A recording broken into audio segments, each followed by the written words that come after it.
Acara yang pertama, pembukaan. Acara yang kedua, sambutan.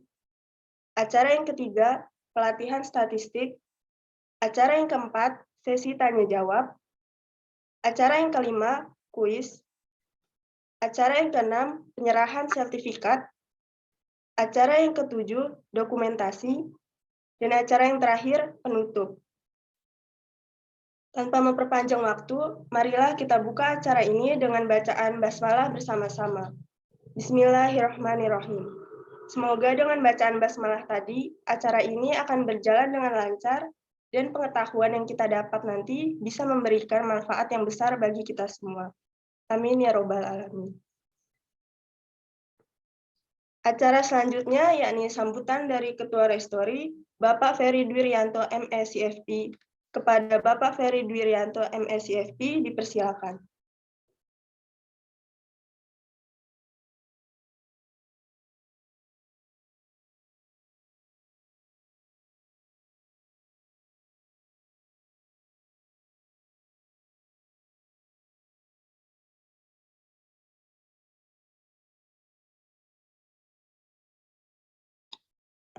Dikarenakan Bapak Ferry tidak hadir, sedang berhalangan, maka sambutan akan digantikan oleh Ketua Aslep Restori. Kepada Mas Azril Raka dipersilakan. Baik, terima kasih sebelumnya. Assalamualaikum warahmatullahi wabarakatuh. Yang saya hormati Bapak Ahmad Tifzi Soni Wicaksono, SEME, dan teman-teman peserta pelatihan gelombang 4 yang saya banggakan. Alhamdulillah, puji syukur patut kita aturkan kepada Allah Subhanahu wa Ta'ala karena kehendaknya lah acara pada pagi hari ini dapat terlaksana dengan lancar. Sebelumnya saya ucapkan terima kasih atas kehadiran Bapak Ibu dosen beserta peserta pelatihan gelombang 4 pada pagi hari ini. Pelatihan ini merupakan salah satu sarana yang wajib diikuti oleh mahasiswa jurusan perbankan syariah dan juga manajemen. Karena pelatihan ini merupakan salah satu syarat untuk teman-teman mengajukan outline skripsi yang akan insya Allah pada semester 7 mendatang. Saya berharap dengan teman-teman peserta mengikuti pelatihan gelombang 4 pada pagi hari ini, teman-teman dapat menambah ilmu baru beserta wawasan. Saya juga ucapkan terima kasih kepada rekan-rekan panitia yang telah mempersiapkan acara ini dengan sangat baik. Akhir kata, saya mewakili Bapak Ferry Dwiryanto beserta rekan-rekan Aslep memohon maaf jika dalam berjalannya acara ini ada hal yang kurang berkenan di hati teman-teman sekalian. Sekian dari saya. Terima kasih. Wassalamualaikum warahmatullahi wabarakatuh. Waalaikumsalam warahmatullahi wabarakatuh. Terima kasih kepada Mas Azril atas sambutan yang diberikan. Selanjutnya memasuki puncak acara yaitu pelatihan statistik yang akan dipandu oleh Mas Haidar selaku moderator pada hari ini. Kepada Mas Haidar saya persilakan.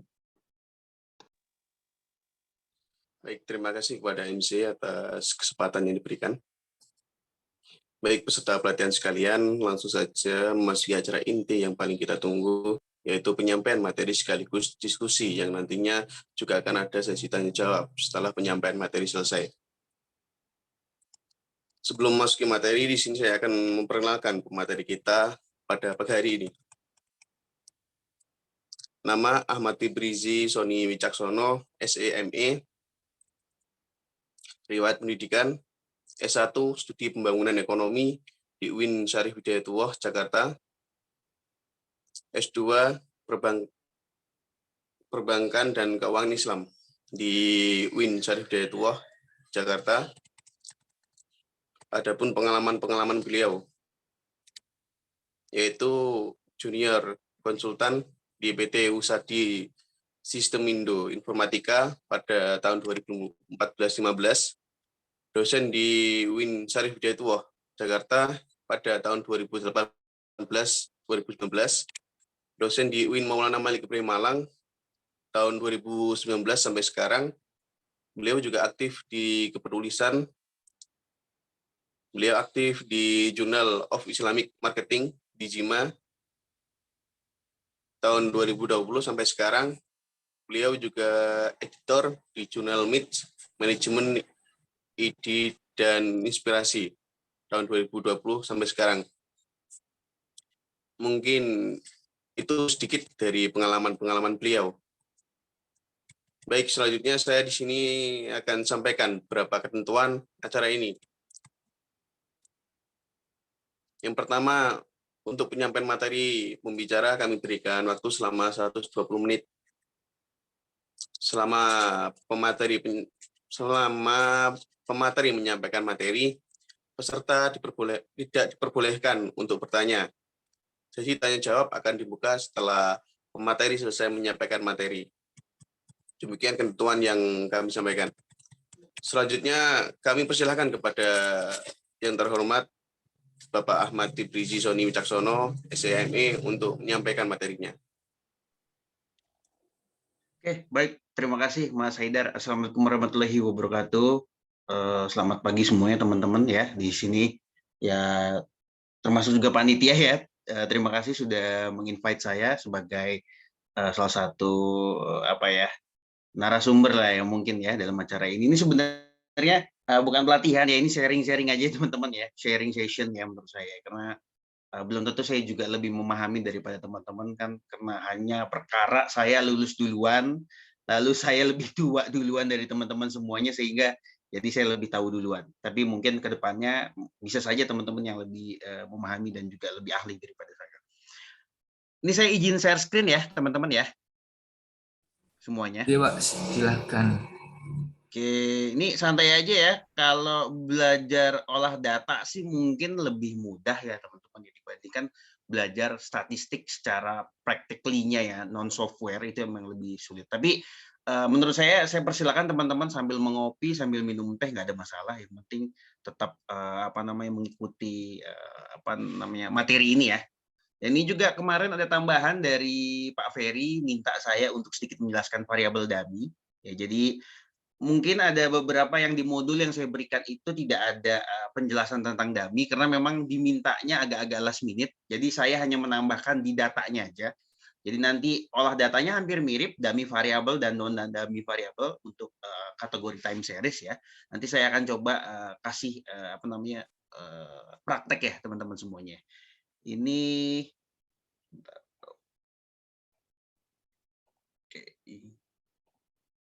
Oke, teman-teman semuanya, di sharing session ini, sebelum saya untuk memberikan insight terkait dengan tutorial bagaimana cara mengolah data dalam software Fuse ya.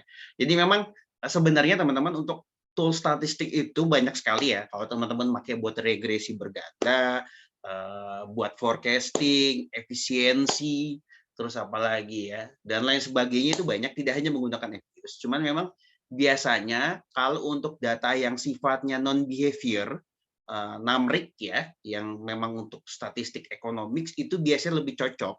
Dia digunakan pada tool statistik seperti Fuse, lalu bisa menggunakan Stata, atau juga R program, atau juga bisa menggunakan Gretel, atau bisa juga menggunakan Minitab dan lain sebagainya. Nah, bagaimana kalau dia menggunakan SPSS ya? Memang SPSS bisa karena itu dia kan software ya teman-teman ya. Apapun angkanya ketika teman-teman olah itu pasti akan keluar hasilnya. Cuman biasanya SPSS, PLS ya itu biasanya akan lebih familiar digunakan untuk teman-teman yang bidangnya atau concern kepada studi economic behavior. Dia menggunakan data skala Likert, ordinal dan lain sebagainya, itu memang dia lebih cocok digunakan di SPSS atau juga digunakan di PLS. Jadi kenapa orang-orang yang economics ya atau di finance ya yang secara economics-nya dia lebih menggunakan Fuse. Ya, jadi memang karena memang lazimnya seperti itu. Oke, sebelum masuk terkait dengan olah data, saya ingin menjelaskan sedikit terkait dengan penulisan. Ini beberapa masalah yang sering dihadapi oleh teman-teman yang ingin menulis outline. itu adalah dia menulis sebuah fenomena, tapi nggak ada masalahnya, gitu ya. Jadi ini harus teman-teman harus perhatikan bahwa kalau kita nulis sesuatu itu harus ada masalahnya dulu. Jangan sampai teman-teman menemukan pengen nulis bank syariah, ya. Bank syariah, kenapa? Ada masalah apa di bank syariah? Oh, nggak ada masalah apa-apa, ya.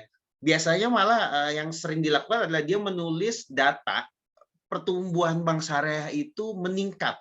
Bahkan even saat lagi COVID pun dia tetap resilient, dia tetap kuat, dia tetap tangguh.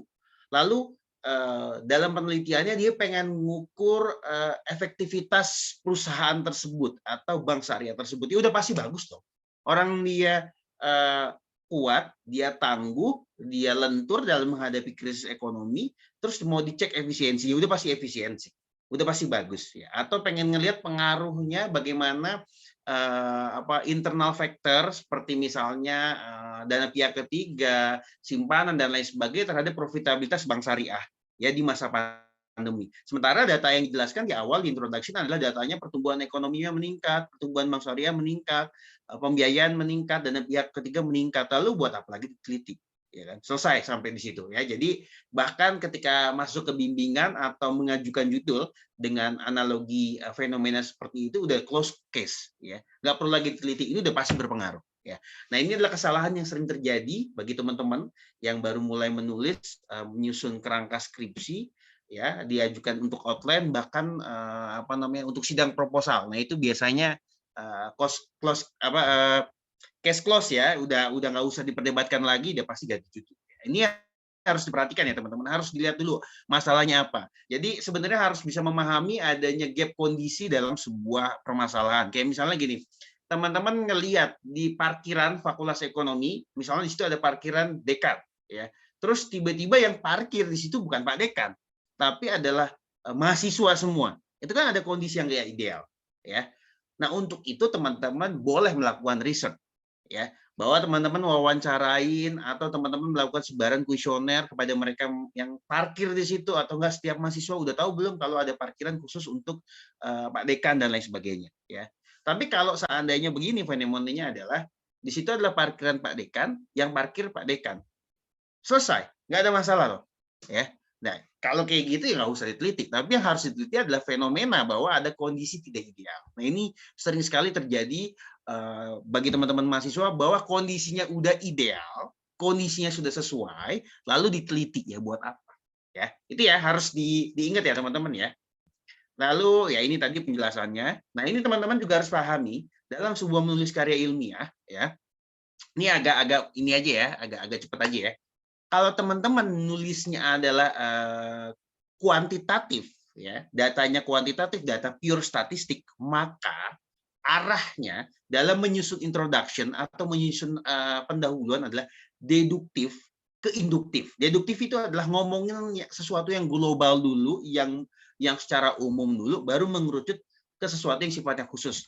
Kalau teman-teman menggunakan pendekatan kuantitatif, ya ingat ya, kalau teman-teman yang menggunakan tool statistik maka lakukan pendekatan seperti itu. Tapi kalau teman-teman yang menggunakan pendekatan kualitatif maka gunakan pendekatan induktif ke deduktif. Jadi ngomongnya langsung spesifik, ya langsung yang khusus. Kalau teman-teman pengen mengkaji akad dalam industri perbankan yang bidangnya spesifik di pertanian, ya untuk para petani langsung aja ngomongin di situ. Para petani bagaimana kondisinya, menerima akad ini dan lain sebagainya, fenomenanya seperti apa ya. Tapi kalau statistik ya, yang kuantitatif, pendekatan empirical, bukan basic research ya, teman-teman gunakan pendekatan deduktif. Jadi ngomongin dulu bagaimana perkembangan bank syariah sekarang, secara global seperti apa, Indonesia posisinya di mana, sehingga layak bahwa teman-teman tuh menulis masalah perbankan syariah di Indonesia ya. Seperti itu teman-teman ya. Oke. Nah, ini identifikasi masalah. Ini adanya kesenjangan ya, tadi ya, kesenjangan perbedaan antara keharusan dan apa yang harus dilakukan. Lalu harus mendeskripsikan latar belakang masalah yang akan menjadi sebuah bahasan penelitian. Lalu juga menjelaskan secara rasional dan logis tentang suatu permasalahan. Jadi harus dijelaskan ya. Biasanya untuk menyusun latar belakang ini secara logis itu biasanya harus menggunakan pendekatan data. Jadi teman-teman juga harus buka data report dari mana aja ya, tidak hanya report dari OJK, tapi teman-teman juga bisa lihat misalnya Islamic Financial Report dari worldwide global ya, teman-teman bisa buka di situ, semuanya bisa dilihat ya. Oke, nah ini salah satu contoh ya teman-teman ya.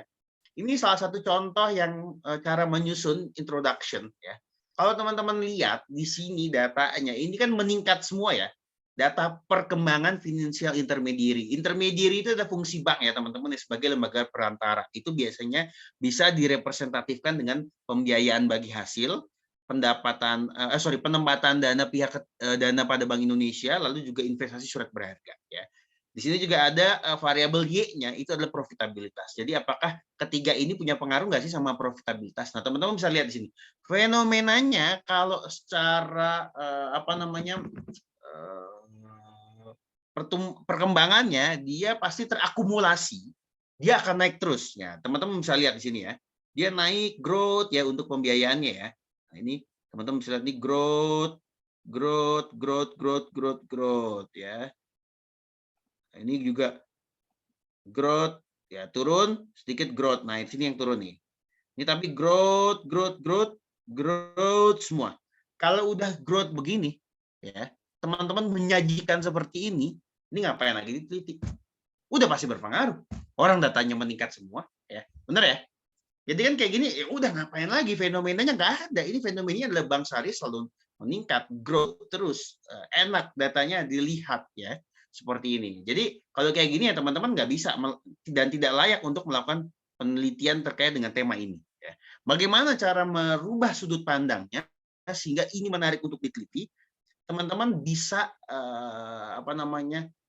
lihat sudut pandang seperti ini.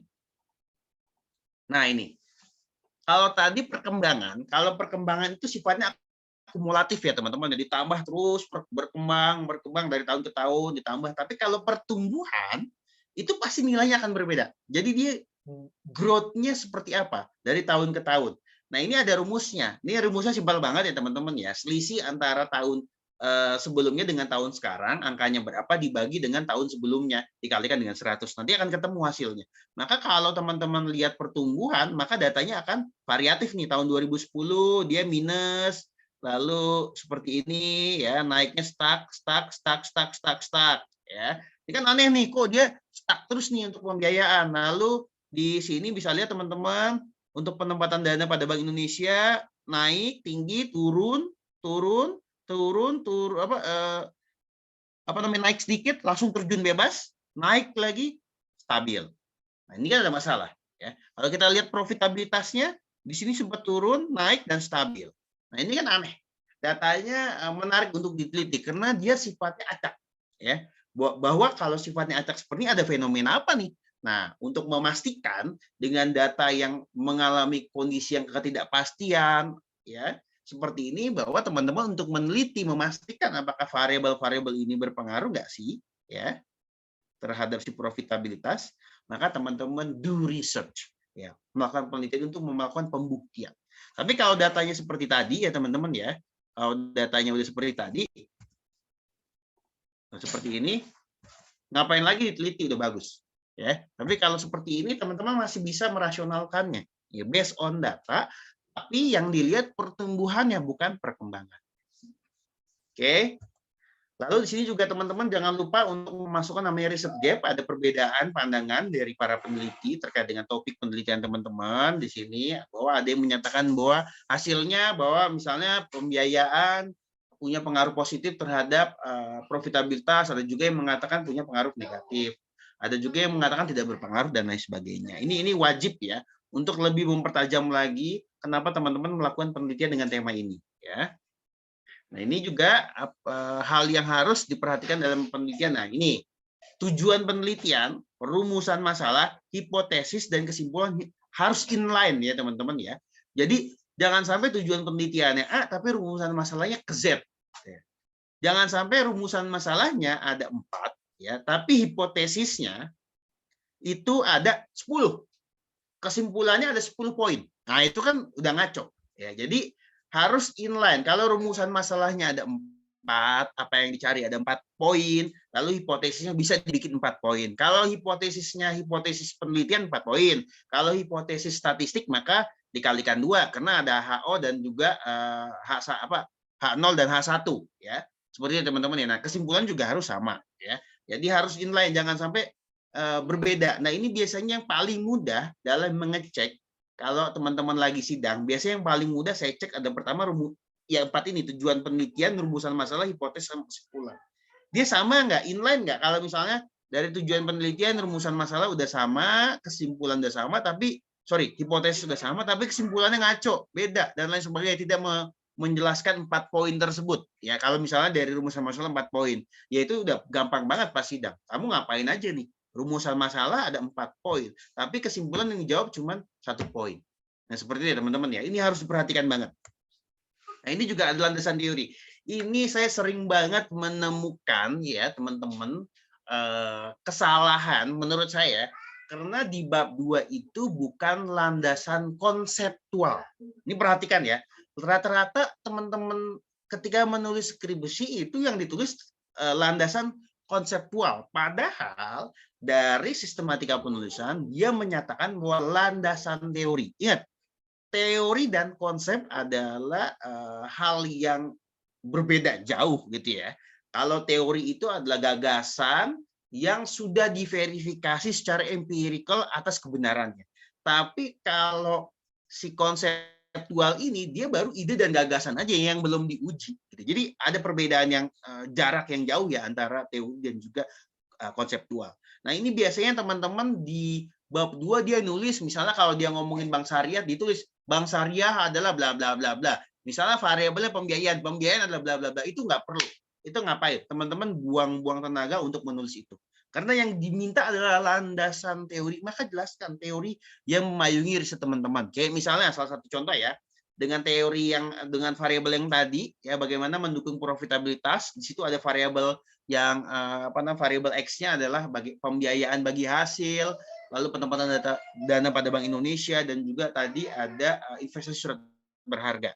Nah, grand teorinya adalah teori yang paling besar memayunginya aja adalah ini bisa saja ya, economic big picture theory, artinya adalah bahwa ekonomi itu akan tumbuh, si profitabilitas dari bank syariah itu akan tumbuh kalau semua komponen ekonomi bersama-sama itu juga berkembang.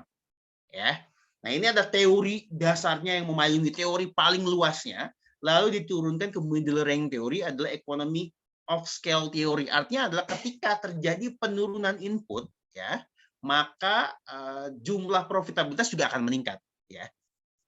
Ketika terjadi penurunan cost ya pada sebuah produksi dari bank, artinya penurunan cost itu misalnya beban-beban banknya itu hilang, kayak misalnya beban listrik, fixed cost-nya dan lain sebagainya itu berkurang, maka dia akan mendapatkan profit. Nah, teori applied-nya yang benar-benar paling menyentuh dengan topik bahasan teman-teman ya, itu adalah di applied teorinya. Nah, ini adalah financial intermediary theory atau teori keuangan perantara ya, seperti yang dilakukan oleh perbankan. Jadi seperti ini ya teman-teman ya, ini paling banyak banget kesalahan yang terjadi ya bagi teman-teman yang baru menulis deskripsi. Bahkan nih sampai sidang pun saya sering sekali mengkoreksi ya, bahwa harus merubah karena yang diminta adalah landasan teori bukan landasan konseptual ya. Nah, ini kerangka konseptual. Ini adalah sekaligus case yang kita akan lakukan simulasinya pada hari ini ya teman-teman ya, bahwa di sini ada pembiayaan bagi hasil, investasi surat berharga, penempatan dana pada Bank Indonesia ya. Kalau di modul hanya ini aja ya teman-teman ya. Ya. Tapi kalau di data sudah sama ini. Nah, ini ada yang menarik, mungkin saya juga akan jelaskan ke teman-teman bahwa di sini ada namanya variabel dummy. Apa sih variabel dummy? Variabel dummy adalah teman-teman, mohon maaf ya, ini ada telepon dari salah satu guru besar di Fakultas Ekonomi. Saya izin sebentar, pause sebentar ya teman-teman ya. Oke, baik Pak. Silakan.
Oke, mohon maaf teman-teman ada delay sebentar ya. Tadi ada salah satu senior juga, jadi saya nggak enak kalau nggak pas respon. Oke, saya lanjutin ya teman-teman ya, nggak apa-apa ya. Saya mohon maaf ya. Iya, baik Pak. Silakan. Oke, sip. Jadi ini ada namanya variabel dummy. Nah ini jarang sekali saya menemukan teman-teman yang menggunakan ini. Padahal ini enak banget dimaininnya, di otak-atiknya ya. Ini kalau mahasiswa bimbingan saya biasanya saya suruh pakai variabel ini. Jadi gini, kalau teman-teman lihat pembiayaan bagi hasil investasi surat berharga, penempatan dana BI dan profitabilitas ya, yang saya linker ini kan semua datanya ada ya. Semua datanya terekap di mau itu laporan keuangan per bank maupun di OJK. Nah, bagaimana dengan data status kayak seperti stabilitas politik? Nah, stabilitas politik ini kan datanya nggak ada, ya toh? Datanya tidak terekap, datanya tidak terdokumentasi. Lalu bagaimana cara mengukur data ini? Nah, kompleks deh, atau enggak bahasa simpelnya ribet deh, riweh deh, ya. Jadi biasanya ini diafiliasikan dengan menggunakan proksi-proksi tertentu. Misalnya stabilitas politik kita menggunakan dengan ekonomi krisis, ya, krisis. Dan menggunakan ekonomi krisis di sini, ya. Nah, ekonomi krisis ini bisa digunakan dengan beberapa afiliasi tertentu. Misalnya diukur dengan menggunakan kalau dia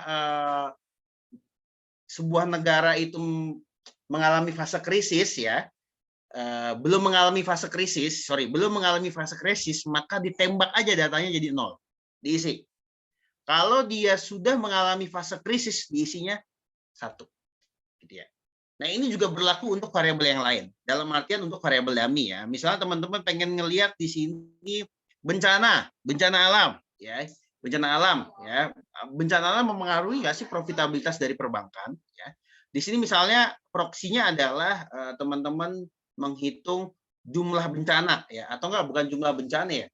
Kalau misalnya ada sebuah daerah di provinsi, kalau 50% 50% provinsi di Indonesia mengalami bencana alam dalam tahun tertentu, maka dia nilainya 1. Di tahun misalnya 2020 misalnya ya. Kalau dia tidak mengalami bencana alam di 50% provinsi yang ada di Indonesia, tidak mengalami ya, bahkan nilainya 0. Ini berlaku untuk semua tahun ya teman-teman ya, semua tahun pengamatan yang teman-teman lakukan dalam penelitian. Ini bisa dilakukan teman-teman.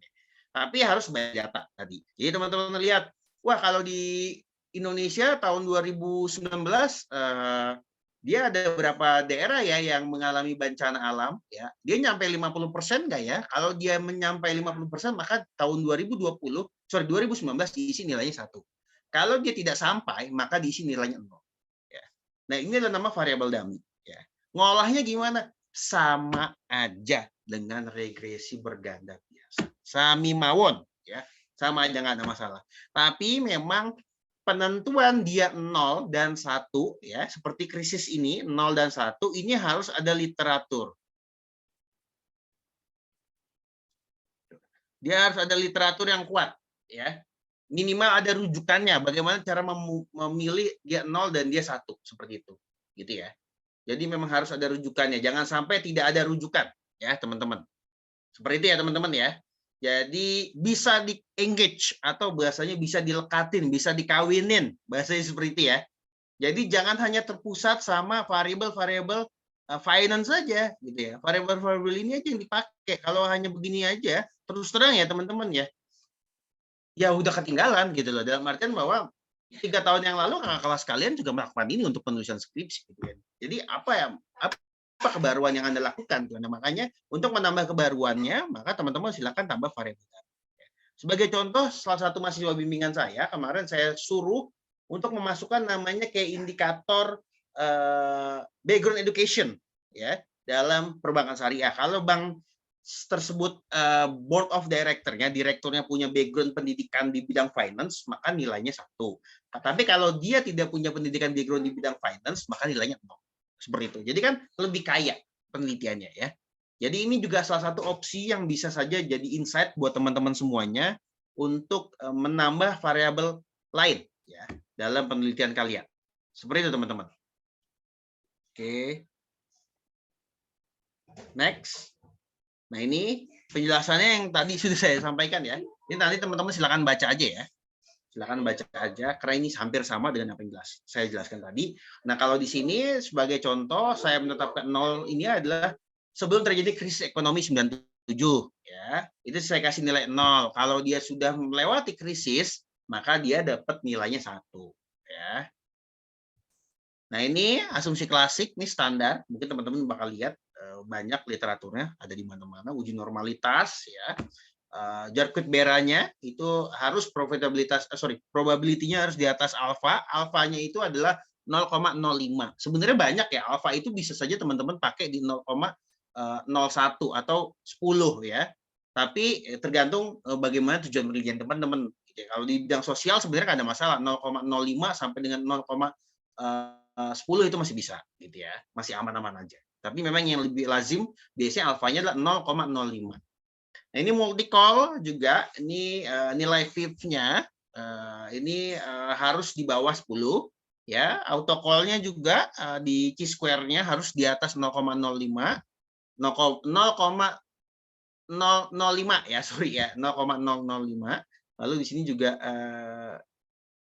heteronya di atas 0,05 ya. Oke. Nah, ini koefisien determinasi dan lain sebagainya ya. Ini menurut saya untuk introduction-nya udah cukup ya. Mungkin kita bisa masuk ke materi. Bagaimana Mas Haidar? Langsung praktek? Iya, Pak. Silahkan, Pak. Langsung Oke, praktek. siap. Silakan teman-teman buka FVIUS-nya. Ini nggak ada masalah ya, FVIUS berapa aja ya. Tidak, kebetulan saya FVIUS-nya FVIUS 12, jadi sama aja, nggak ada masalah. Ini teman-teman langsung masuk create new FVIUS work file ya. Nah, di sini ada struktur data ya. Ini hampir sama caranya dengan modul yang sudah saya berikan ke teman-teman semuanya. Kalau di sini unstructured ini teman-teman bisa create secara manual sendiri ya. Kalau kita menggunakan time series biasanya menggunakan date regular frequency ya. Tapi kalau teman-teman menggunakan data panel di balance panel biasanya ya. Tapi karena sekarang contohnya adalah time series, maka gunakan date regular frequency ya teman-teman ya. Nah, ini teman-teman bisa pilih yang menggunakan data annual, monthly ya, bisa juga semi annual atau semesteran, terus menggunakan quarterly ya, itu juga bisa, monthly juga bisa ya. Tapi karena kita datanya adalah annual, maka kita menggunakan annual ya. Di sini ya, simulasi. Nah, teman-teman lihat di sini tahunnya ya. Kita tahunnya dari 83 sampai dengan tahun 2019 ya. Maka silakan masuk di FVIUS-nya, tulis data 1983 lalu 2019 ya. Ini datanya fiktif ya, teman-teman ya. Ini bukan data tahunan ya. Seingat saya ini saya pakai data monthly terus saya geser data tahunan. Karena kalau tahun segini nggak ada Bank Syariah datanya ya. Tahun 83 itu nggak ada. Ya. Ini buat ini aja, buat latihan. Lalu kalau udah date-nya di sini diisi, silakan diklik OK. Ini nggak usah diapa-apain. Ya, muncul. Ya. Oke. Lalu teman-teman bisa yang namanya create object ya. Bisa dari mana aja ya create object ya. Bisa dari sini ya, bisa dari klik kanan ya. Saya biasanya pakai cara cepatnya klik kanan. Ya, klik kanan. Ya, lalu pilih type-nya. Type-nya adalah series ya. Lalu di sini saya pengen lihat di sini pembiayaan bagi hasil. Ya, berarti saya singkat ya, PBH. PBH. Oke. Kalau teman-teman males melakukan klik kanan lagi, bisa begini teman-teman caranya ya. Di copy atau Ctrl C, di sini Ctrl C, lalu Ctrl V, paste, lalu kasih nama lagi. Ya. Penempatan dana pada Bank Indonesia, jadi saya namain PDBI. PDBI. Ya, lalu paste lagi ya, karena masih tercopy dengan yang tadi. Investasi surat berharga ISB. ISB. Paste lagi. Stabilitas politik, SP ya. SP.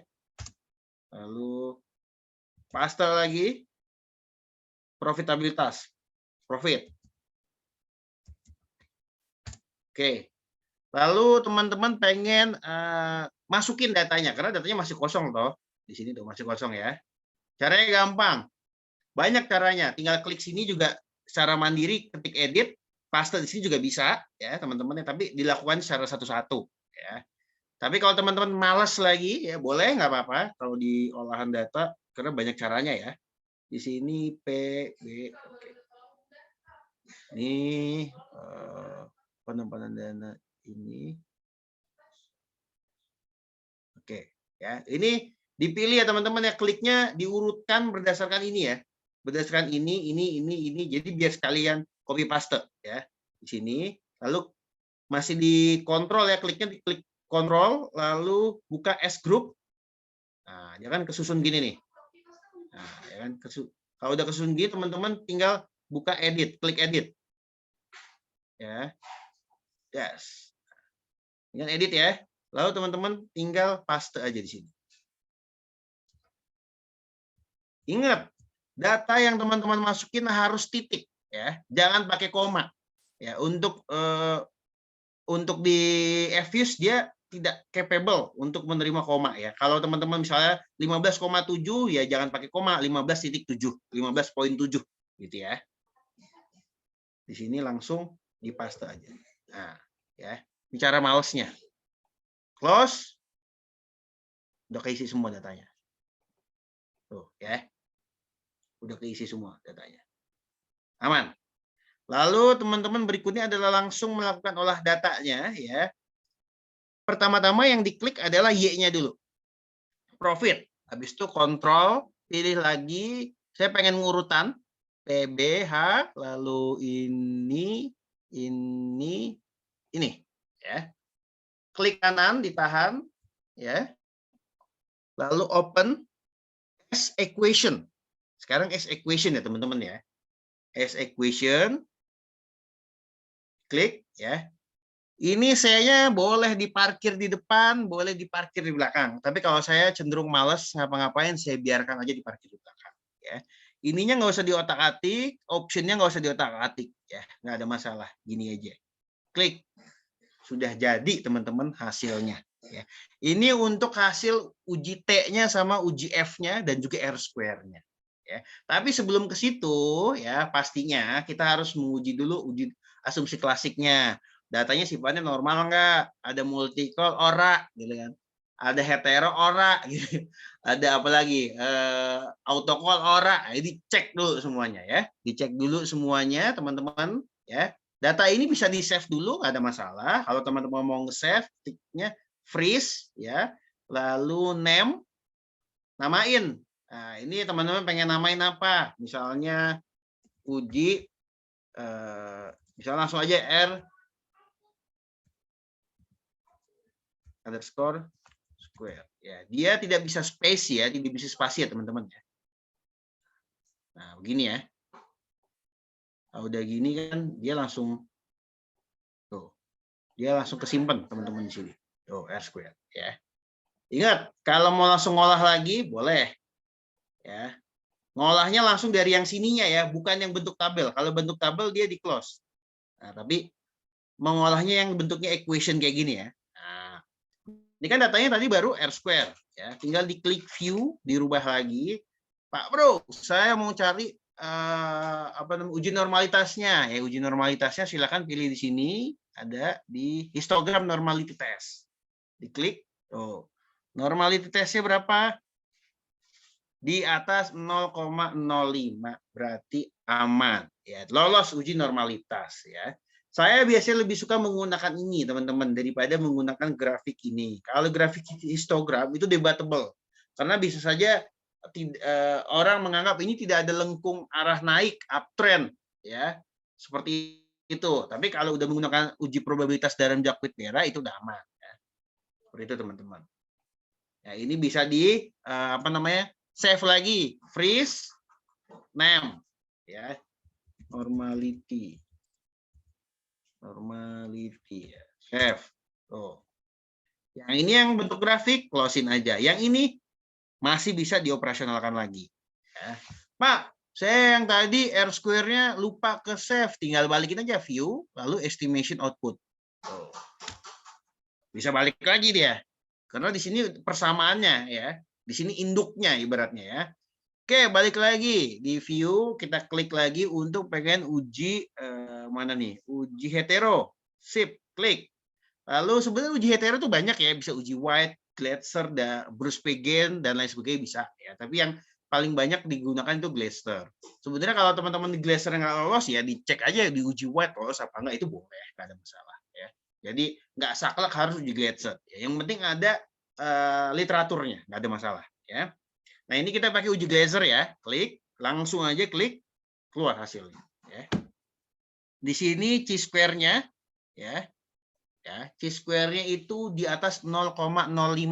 Ya, berarti aman, lolos uji heteronya. Ya. Save lagi, save. Ya. Aman. Ya. Close, masih di equation-nya. Langsung lagi diajar di residual, lalu uji di autocall.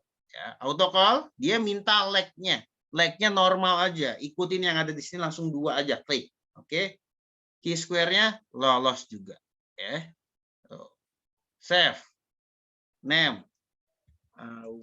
Autocall. Sip. Gitu. Ya, keluar. Ya. Lalu tes lagi. Heteronya,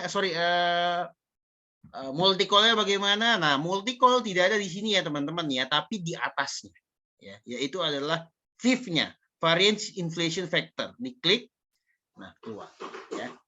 Center VIF-nya ya, yang ininya tidak boleh lebih di atas 10. Ya, tidak boleh lebih di atas 10 ya teman-teman ya. Jadi kalau tidak di atas 10 berarti dia aman ya, tidak ada multicall. Maka teman-teman silakan save. Name multicall. Sip, ya. Ini boleh di delete, ya.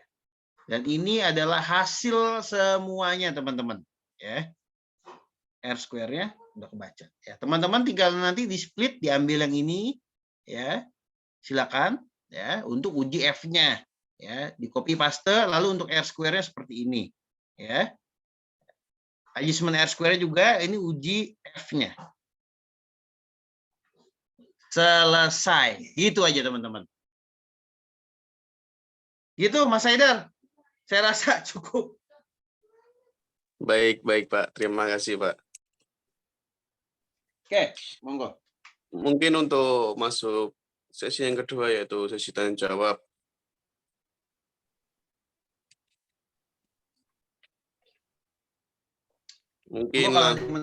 Mungkin dari peserta yang ingin bertanya atau masih ada kebingungan bisa langsung ditanyakan. Silakan.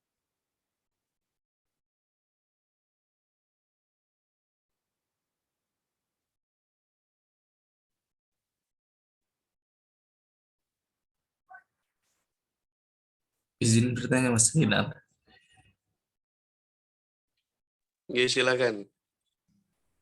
Ini Pak, sebenarnya saya mau tanya pengalaman saya Pak. Waktu itu saya pernah mengolah data. Nah terus itu nilai signifikannya itu nggak keluar Pak. Nggak ada angkanya sama sekali gitu Pak. Nah itu kemungkinan itu kesalahan dari datanya atau ada kesalahan dari aplikasi yang saya gunakan gitu Pak. Mungkin itu Pak pertanyaan saya. Terima kasih.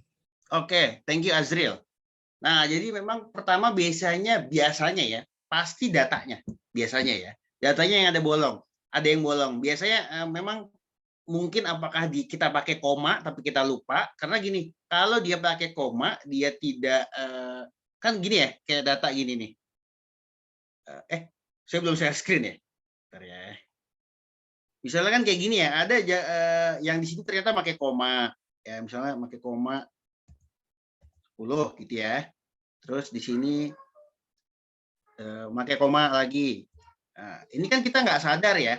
Kalau kita data ada pakai koma, Ini pasti nanti di EVIS-nya bolong. Ini di EVIS-nya bolong jadi NA. NA. NA. Biasanya seperti itu. Nah, kalau cuma hanya 2 aja mungkin nggak terlalu ngaruh ya. Tapi kalau cukup banyak, dia biasanya bisa bikin EVIS-nya error. Gitu.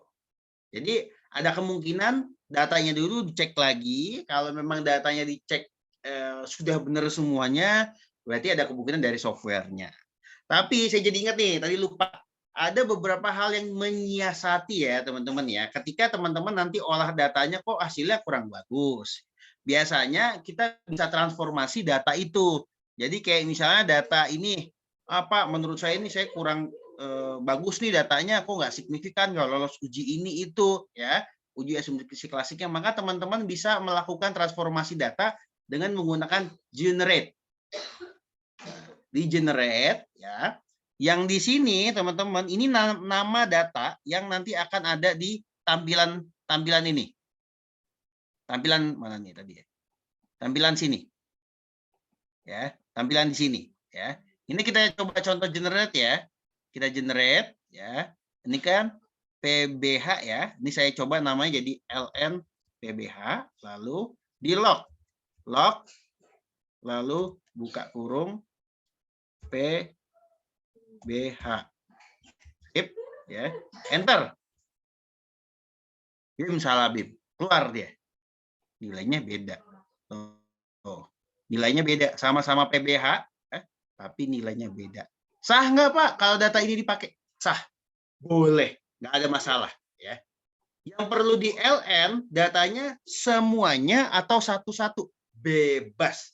Berdasarkan dengan kebutuhan masing-masing si peneliti. Bisa juga mau semuanya di LN atau hanya variabel-variabel tertentu aja. Boleh.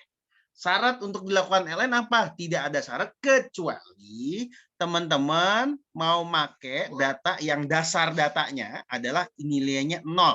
Kalau teman-teman ada nilainya 0 doang ya, bukan 400 ada angka 0 enggak, tapi 0 doang, dia pasti di sininya nanti NA. Tulisannya NA di sini. NA ya. Tulisannya jadi NA. Kalau teman-teman ngolah data ditransformasi ada nilai 0 ya, berarti nilainya NA itu tidak layak untuk dipakai. Artinya secara nggak langsung ya teman-teman ya, secara nggak langsung teman-teman tidak boleh mentransformasi data yang sifatnya dummy. Nggak boleh ditransformasi. Yang ini gimana? Ya udah begini-begini aja. Ya. Ingat teman-teman, syaratnya dummy variabel adalah dia tidak boleh jadi variabel Y. Dia harus jadi variabel X. Kalau dia jadi variabel Y, namanya bukan regresi berganda lagi, ya bukan dummy least square regression, tapi ke regresi logit. Jadi kalau regresi logit, pilihan olahannya juga beda. Ya kalau regresi biasa, misalnya saya ambil contoh ya, saya hapus nih, biar saya nggak bingung. Di sini.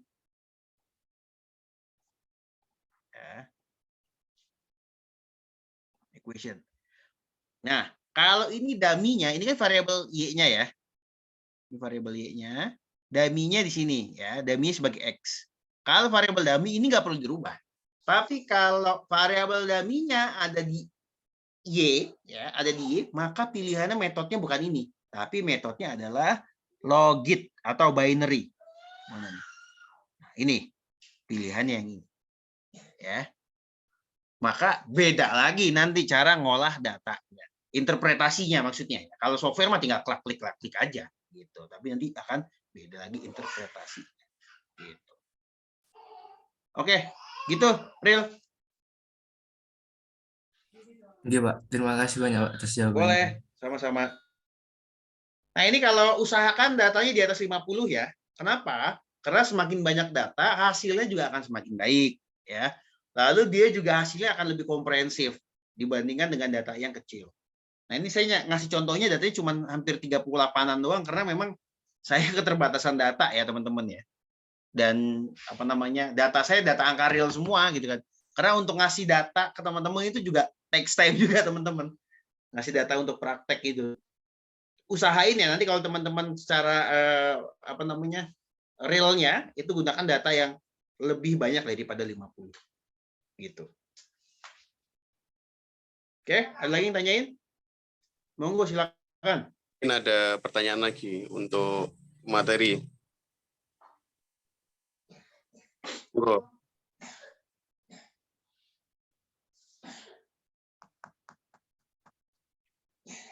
Saya rasa sih dengan adanya DAMI, teman-teman lagi lebih mudah berkreativitas ya. Jadi variabelnya nggak melulu pakai yang itu aja gitu ya. Lebih mudah meng-create gitu kan. Masukin 2 variabel dummy ya sebagai X, lalu satu aja variabel nominalnya sebagai X, sisanya Y-nya variabel biasa gitu. Jadi kan enak ya.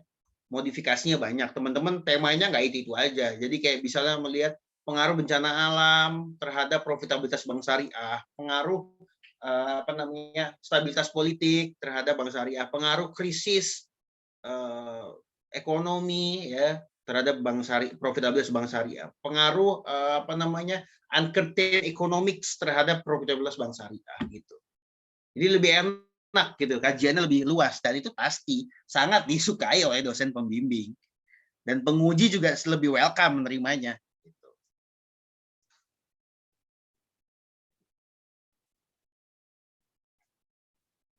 Monggo, silakan kalau ada yang mau nanya.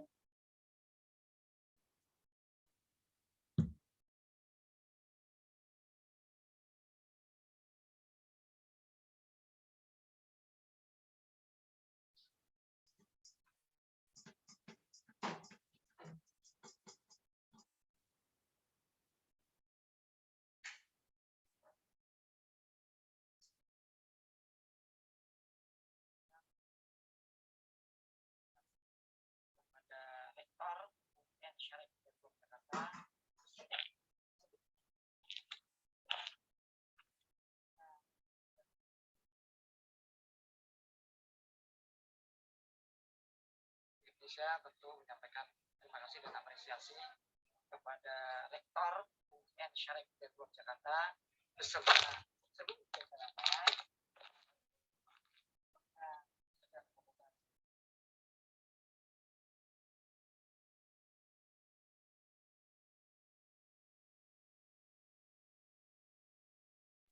Bagaimana teman-teman peserta? Saya tentu menyampaikan terima kasih dan apresiasi. Paham?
Baik, dikarenakan teman-teman peserta tidak ada yang ditanyakan, sebelum mengakhiri sesi pelatihan hari ini, dimohon kepada pemateri untuk membacakan kuis. Yang nantinya kuis ini akan dikumpulkan lewat Google Form absen. Oke, ini ternyata ada kuis ya. Saya nggak diinformasiin harus ngasih kuis.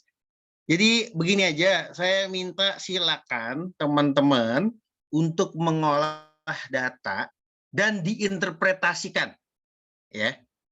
Interpretasi ya. Jadi dari uji asumsi klasik sampai dengan uji regresinya diinterpretasiin. Jangan cuma ngolah doang, tapi ada narasinya. Kenapa dia dikatakan signifikan? Kenapa dia dikatakan lolos ya? Harus interpretasinya harus ada sitasinya ya. Dari siapa gitu ya. Itu aja, Mas Haidar. Baik, Pak. Berarti datanya ini bebas ya, Pak ya? Datanya boleh pakai yang ada, yang dari simulasi. Baik. Karena kan di modul saya nggak ngejelasin secara detail ya, karena itu hanya untuk praktek. Tapi untuk kuis, tuangkan itu sebagai mana lumrahnya teman-teman nulis skripsi, gitu ya. Baik, terima kasih, Pak. Sekali lagi kami mengucapkan terima kasih kepada materi dan juga seluruh peserta yang telah berpartisipasi dalam kegiatan pelatihan kali ini. Akhir kata, selaku moderator, saya undur diri. Terima kasih. Wassalamualaikum warahmatullahi wabarakatuh. Waalaikumsalam warahmatullahi Waalaikumsalam. Waalaikumsalam. Saya kembalikan ke MC. Terima kasih moderator. Acara selanjutnya yakni sesi penyerahan sertifikat untuk pemateri sekaligus sesi dokumentasi. Kepada panitia yang bertugas untuk share screen dipersilakan.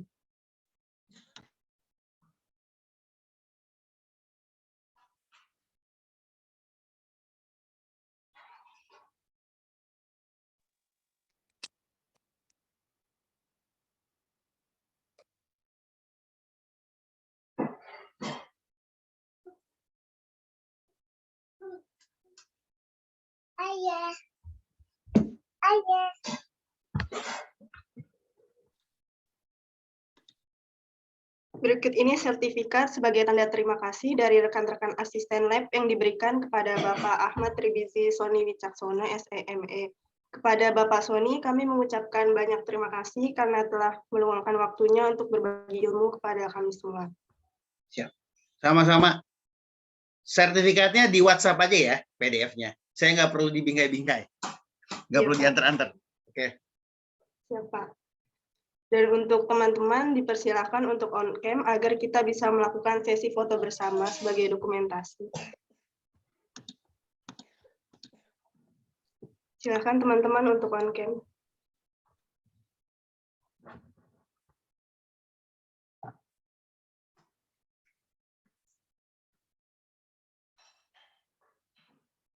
Akan saya hitung 1 sampai 3.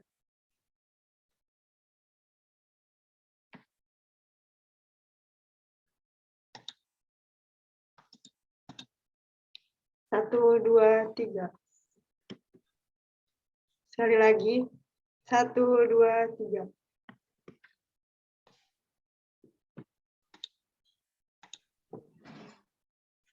Baik, terima kasih kepada teman-teman semua yang sudah bersedia mengikuti kegiatan ini dari awal hingga akhir. Semoga ilmu yang diberikan hari ini bisa bermanfaat untuk kita semua. Dan tak lupa, saya mengucapkan banyak terima kasih kepada rekan-rekan asisten lab yang telah membantu menyukseskan acara ini. Dengan berakhirnya sesi foto bersama kita, maka berakhir juga pelatihan statistik gelombang 4 pada hari ini. Marilah kita tutup acara ini dengan bacaan hamdalah bersama-sama. Alhamdulillahirabbil alamin.